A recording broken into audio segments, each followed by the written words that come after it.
Boa noite a todos e a todas. A travessia poética de Haroldo de Campos sempre foi regida por um demiurgo barroco, enamorado pelo poder sugestivo das imagens inusitadas e metáforas de agudeza, ou seja, metáforas imprevistas. O timbre gongórico está presente, sobretudo na lírica inicial do poeta paulistano. Em seu livro de estreia, O Alto do Possesso, publicado em 1949, e no conjunto de 7 notáveis poemas pré-concretos que Haroldo escreveu entre 1951 e 52, publicados posteriormente na revista Noigandres, entre 1953 e 58, e depois incluídos no livro Xadrez de Estrelas, Percurso Textual, 1949-1974. Nesses poemas, percebemos uma tensão entre a linguagem elevada e certo cultismo vocabular, símiles à geração de 1945, e elementos construtivos que já indicam o caminho de futuras experiências da poesia concreta. A escrita combinatória, permutatória dos labirintos poéticos, a disposição espacial das palavras e linhas na página, obedecendo a uma lógica rítmico-visual, seguindo a lição de Mallarmé.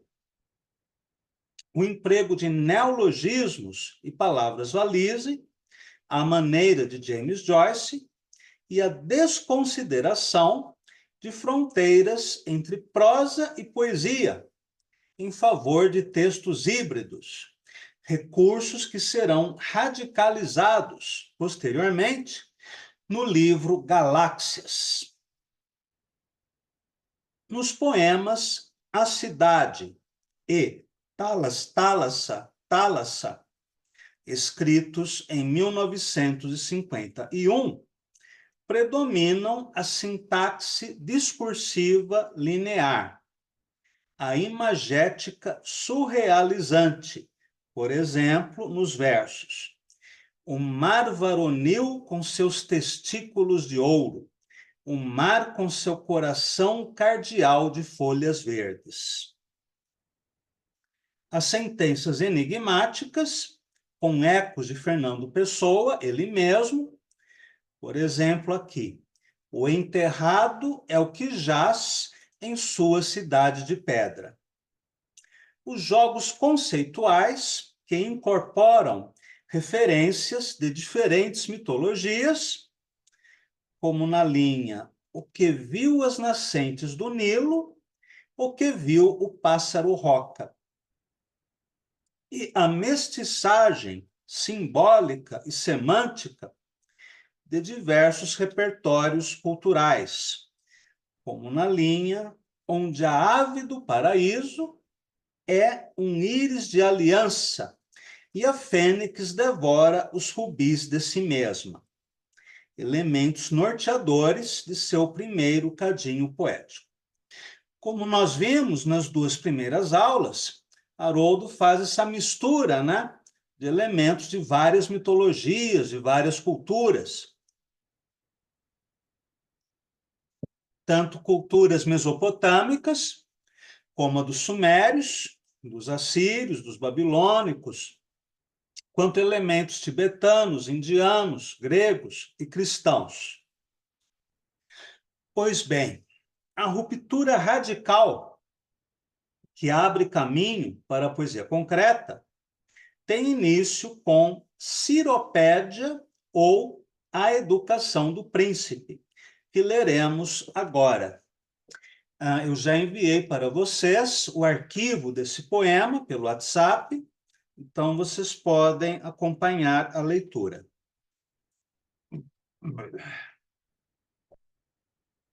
Ciropédia, ou a educação do príncipe. 1. A educação do príncipe em Agedor começa por um cálculo ao coração. Jogam-se os dados, puericultura do acaso, e se procura aquela vértebra cervical de formato de estrela, ou as filacteras enroladas no antebraço direito. Sinal certo do amor. Em Agedor, o príncipe é um operário do azul. De suas mãos edifica, infância, as galas do cristal e doura o andaime das colmeias. Paz de câmaras ardentes. O preceptor, Meister Lud, dá o tema, rigor, as matemáticas cáries de uma série gelada, língua mortas, oblivion sangrando a raiz dos árias, ars, língua vivas, amor. Oblivion quer dizer esquecimento, e árias aqui se refere aos persas. Continuando. O príncipe, desde criança, é um aluno do instinto. Saúda as antenas dos insetos. Ave, as papilas papoulas e a clorofila, salve, tornassol das espécies sensíveis. Elianto, doutor solar, sol honorário, o tropismo te ensina a graça das elipses? Ó inferno afélio do langue heliotropo, térmitas, de inferi. Térmitas são cupins. Ele orienta as abelhas, ele iriza as libélulas, ele entra o palácio dos corais e suspende os candelabros. A hora dos deméritos, a hora dos deméritos, o mestre diz, rigor. Infância do príncipe, água de que se fartam infinitas crianças. 2. O príncipe aprende a equitação do verbo. As palavras ócio e amor nada significam em Agedor, pois significam tudo. Em púbere, ele pensa. A pluma, o pajem, as aias, coro de vozes, baixelas de seu banquete. Em Agedor, o tempo, disse, camaleão melancólico, distende a língua e colhe um inseto de bronze. 3. Núpcias, paranúpcias, pronúpcias. A educação do príncipe atinge a sua crise noturna.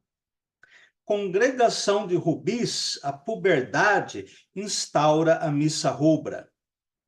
Ele admira as grutas, apalpa as volutas cornucópias, contorna o mar almíscar das sereias. A geometria plana, Júpiter tetraedro, de quadradas espáduas.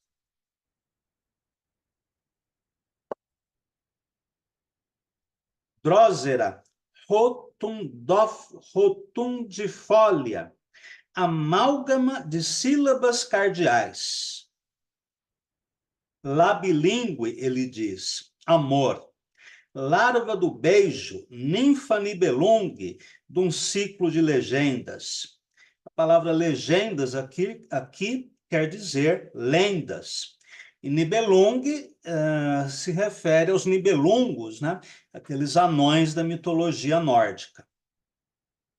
Meister Lud, rigor, cobiça as galáxias estrelas, doutora-se em lânguidas palavras, licórnios libidinosos e glúteas obsidianas, luz púrpura. Licórnio quer dizer unicórnio. Em Agedor, chega-se à idade por uma súbita coloração roxa sob as unhas. 4. Matriarcado de ovários ávidos. Agedor espera o seu príncipe. Ele, o prónobo, degustando a própria saliva, aprende a Meisterlude as composturas reais. Uma queda de olhar significando graça. Um torcer de mãos, polegar e índex, significando desdita. Um nuto de cabeça, ele exalta. Gozar do favor do príncipe é expressão sem sentido. Seu favor, primícias do seu arbítrio áureo. A palavra nuto quer dizer movimento. 5. As mulheres em Agedor são para o amor, não para o sonho.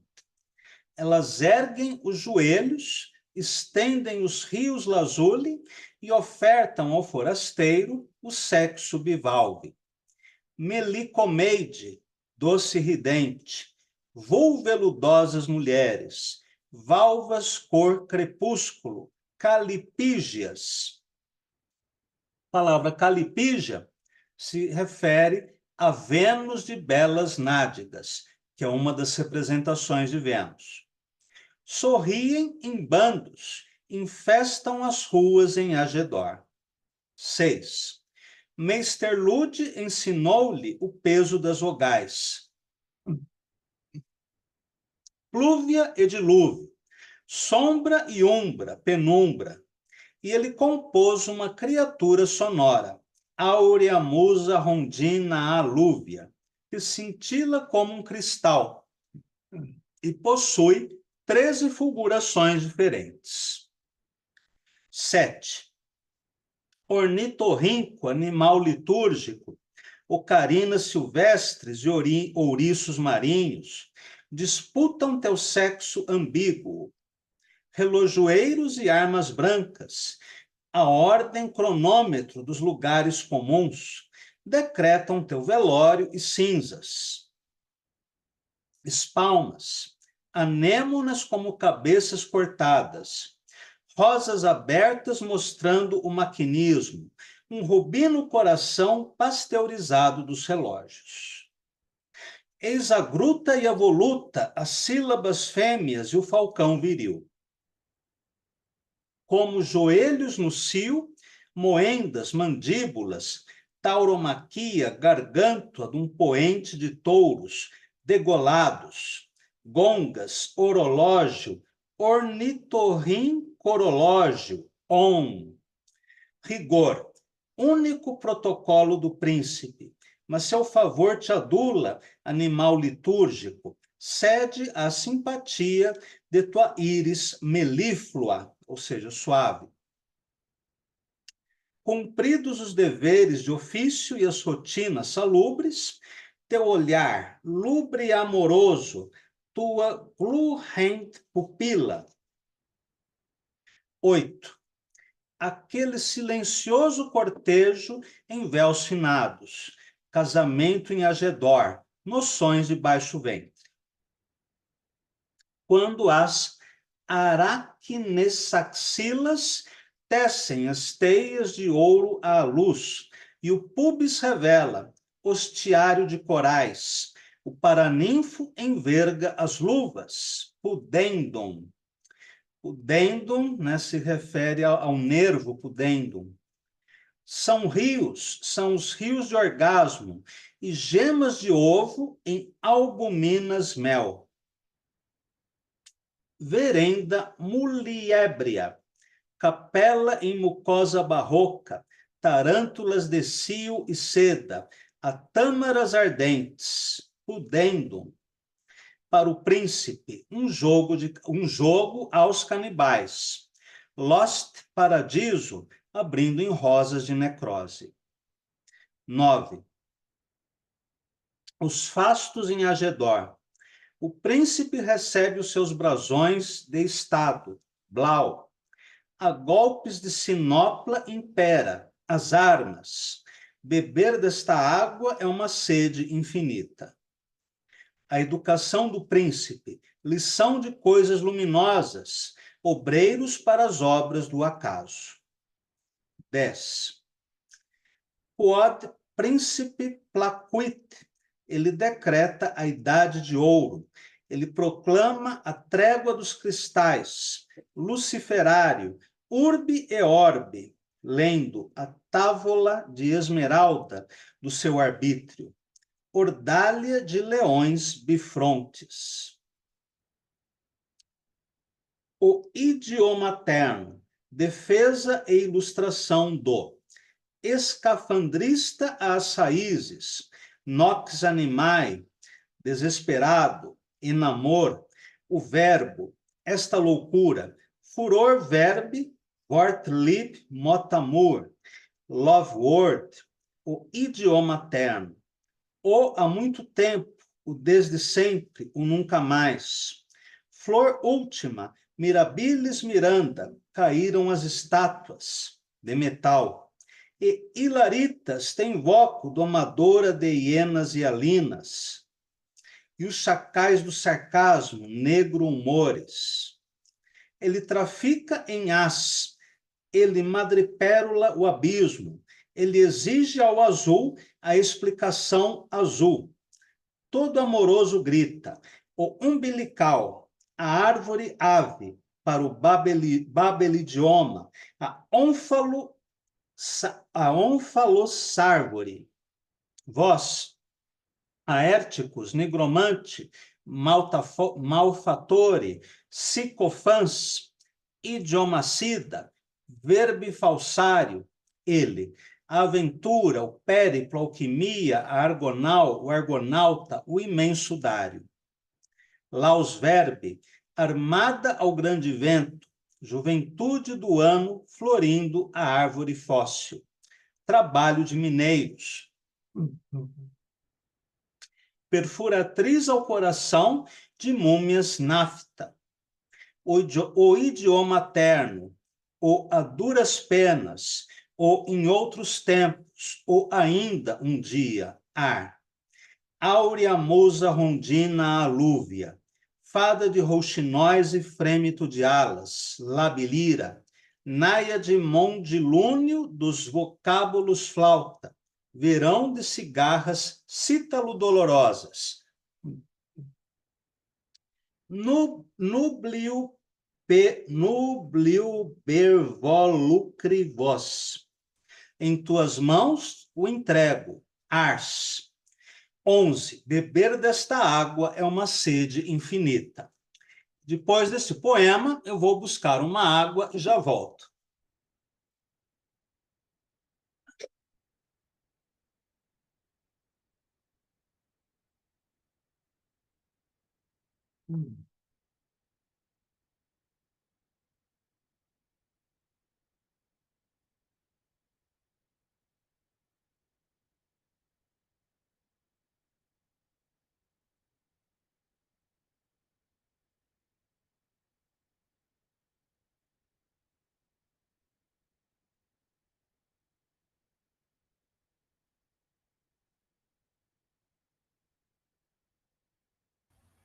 Boa noite, Paulo. Boa noite, Nádia.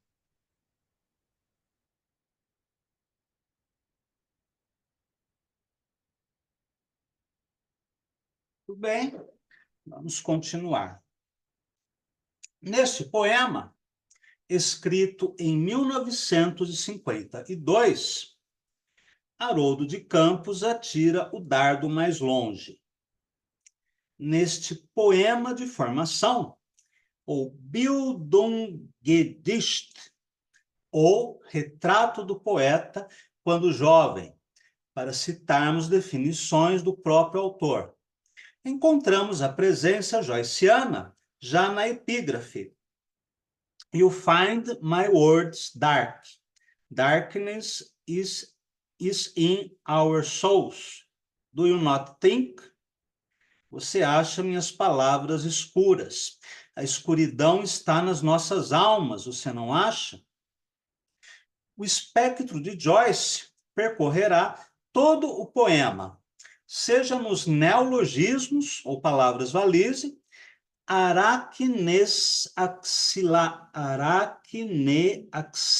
axilas, Lost Paradiso, idioma terno, babelidioma, seja na invocação de personagens mitológicos e lendários de várias culturas, à maneira do Finnegan's Wake, seja no tom paródico da escritura, que recorda o engenho fabulatório do escritor irlandês. Interessante que nessas palavras valise, ele combina não apenas palavras da língua portuguesa, mas também ele mistura o português com o inglês, com o alemão e termos em outros idiomas. A paródia, palavra que, em grego, significa canto paralelo, começa no título do poema e faz referência à obra homônima de Xenofonte, em que o historiador helênico narra a formação do rei persa Ciro.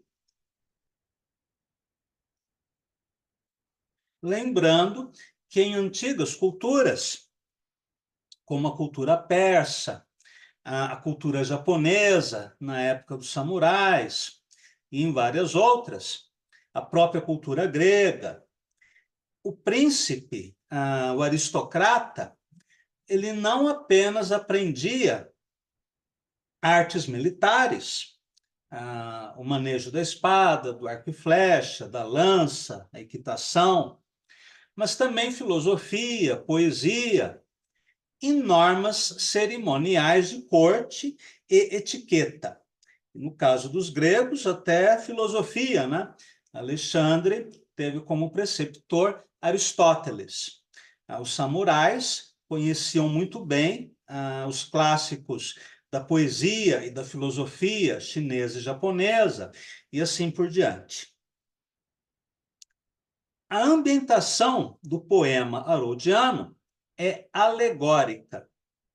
Acontece no reino imaginário de Agedor, neologismo derivado de L'Âge d'Or, a Idade do Ouro, filme de Luis Buñuel, mas também há uma referência à Idade Áurea do pensamento cíclico de culturas primevas, incluindo a indiana e a grega. Para desenvolver esse tema, no caso da cultura indiana, por exemplo, considera-se que o tempo é cíclico. Primeiro acontece Satya Yuga, a Idade do Ouro, em que os homens, os seres humanos, são quase deuses. Vivem muito tempo, têm memória prodigiosa, conseguem falar com os animais, têm capacidades sobrenaturais, Enfim, é algo inimaginável. Depois, na Idade da Prata, a Treta Yuga, o vício surge em meio à virtude. No entanto, ainda há 3/4 de virtude e apenas 1/4 de vício. Depois, em Dvapara Yuga, a Idade do Bronze, há 2/4 de virtude e 2/4 de vício. Ou seja, já há uma decadência acentuada da cultura. E em Kali Yuga, a Idade das Trevas, na Idade do Ferro que nós vivemos, há 3/4 de vício e apenas 1/4 de virtude. E nessa era degenerada, segundo um dos Puranas, que são escrituras hindus, os seres humanos vivem pouco tempo têm uma memória falha, são pouco inteligentes e têm uma tendência, são azarados e têm uma tendência a enganar os outros. Parece uma descrição precisa da nossa era.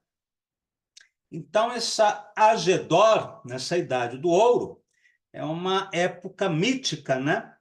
De um tempo considerado cíclico.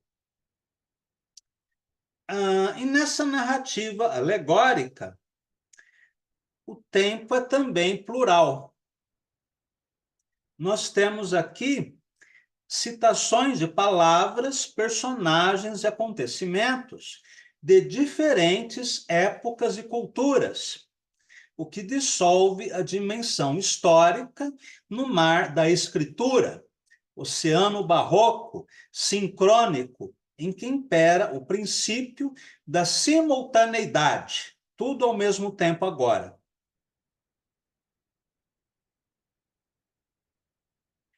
Há um núcleo narrativo no poema, dividido em 11 seções, que pode ser resumido numa saga da puberdade, a descoberta pelo príncipe da poesia, da sexualidade e do amor, e ainda do poder evocatório das palavras. Ele recebe orientação de seu preceptor, Meister Lud, um neologismo que significa o mestre do jogo. Em um dos poemas de Haroldo, dessa fase, Orfeu e o Discípulo, ele já se refere ao mestre do jogo, que lhe ensina o rigor das matemáticas, que ele chama de cáries de uma série gelada.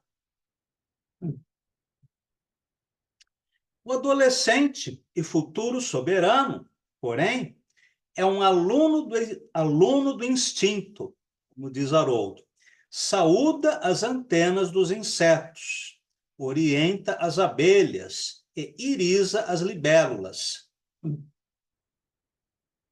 Ingressa no Palácio dos Corais e suspende os candelabros, fascinado por todas as sugestões sensoriais que se apresentam a ele. Em uma passagem do poema, Haroldo escreve: labilingue, outra palavra valise.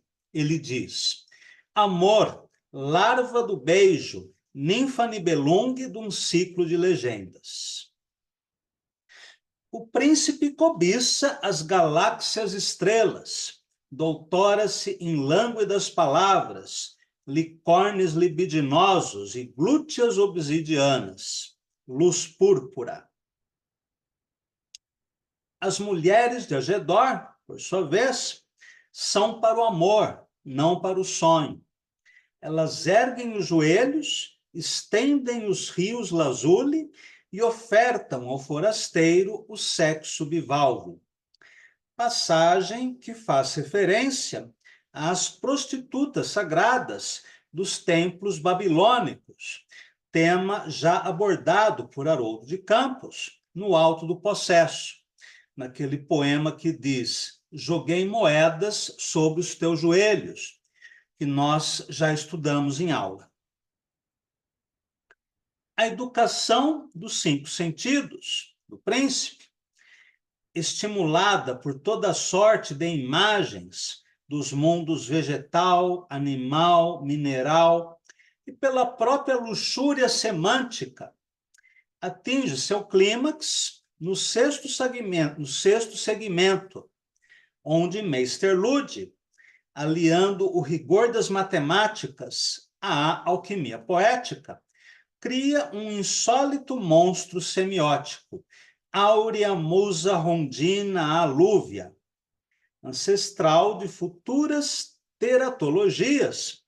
Teratologia diz respeito a monstros de nossa literatura, como o Ocã, de Paulo Leminski. Ocã aparece no Catatal. Então, Haroldo escreve: Meister Lud ensinou-lhe o peso das vogais, ou seja, a linguagem.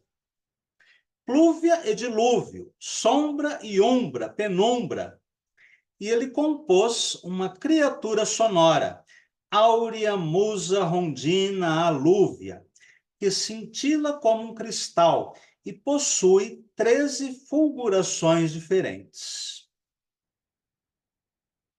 O monstro artificial, ou criatura mística, invocada pelo poeta nigromante, é um tema já abordado por Haroldo de Campos no livro Alto do Possesso, nos poemas O Faquir, em que ele diz: e a mulher e a serpente, afinal conciliadas, suscitaram no lodo uma fêmea de jade, que eu chamara Cali. E em Vinha Estéreo, onde ele escreve: vede a grande deusa vegetal de lábios de ametista. Mas é na Ciropédia, ou a Educação do Príncipe, que assume plena radicalidade inventiva pela disposição geométrica das linhas, à maneira das subdivisões prismáticas da ideia de Mallarmé. Inclusive, Haroldo escreve: jogam-se os dados, né, nas primeiras linhas do poema.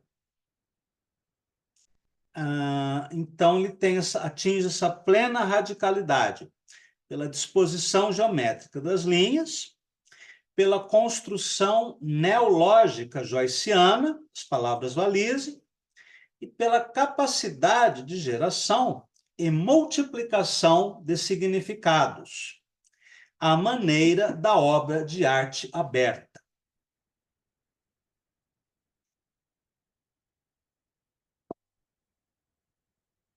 A criatura sonora, urdida por Meister Lud, o mestre do jogo, a partir das vogais abertas e fechadas, plúvia e dilúvio, sombra e umbra, penumbra, é a própria poesia, que se revela em sua materialidade, cintilando como um cristal e exibindo 13 fulgurações diferentes. Ou seja, este é um texto metalinguístico. O nome da entidade luciferina, ou mefistofáustica, para usar uma expressão do Haroldo, perdão,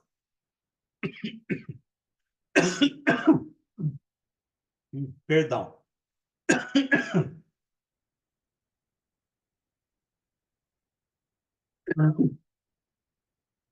Então, o nome da entidade luciferina, ou mefistofáustica, é uma montagem ideogrâmica de termos extraídos do latim, do espanhol e do português, em explícita relação com o Finnegans Wake de Joyce. Encontramos nessa palavra valise áurea musa rondina alúvia. Áurea musa, em português, mais arondina, ou andorinha, do latim irundo, pelo italiano rondina, pelo espanhol golondrina, com ecos da palavra ondina, ninfa do mar. Mais alúvia, do latim aluo, que significa banhar-se, mais plúvia, ou chuva, e também Ana Lívia Plurabelli, personagem do Finnegans Wake. Essa musa erótica da linguagem, criatura feita de cristais sonoros, é assim um microideograma que cria relações entre os signos, construindo significados. Vamos lembrar que o ideograma é uma justaposição de signos, que cria relações analógicas e metafóricas entre esses signos. Então, essa palavra valise, né, joyciana, criada pelo Haroldo, é também um tipo de microideograma verbal. Muito bem. E por aqui terminamos a aula de hoje. Esse é um dos poemas mais difíceis e mais fascinantes da primeira fase de Haroldo de Campos e que já antecipa muita coisa que ele irá desenvolver posteriormente em Galáxias. A ruptura das fronteiras entre a prosa e a poesia, o uso da palavra montagem, né, ou palavra valise, a mistura de palavras de vários idiomas, a mescla de referências culturais de diferentes repertórios, a superação da ideia linear de tempo por uma simultaneidade em que elementos referenciais, né, de várias épocas e países são colocadas no mesmo plano, né, numa eliminação de fronteiras de tempo e de espaço. Toda essa magnificência, né, das Galáxias, uma obra de extrema radicalidade e beleza, e de alta inventividade, tudo isso já foi antecipado neste poema que vimos agora do Haroldo. Por hoje, então, ficamos por aqui e na semana que vem leremos mais alguns poemas da fase pré-concreta de Haroldo. Agradeço a todos e a todas e até a nossa próxima conversa.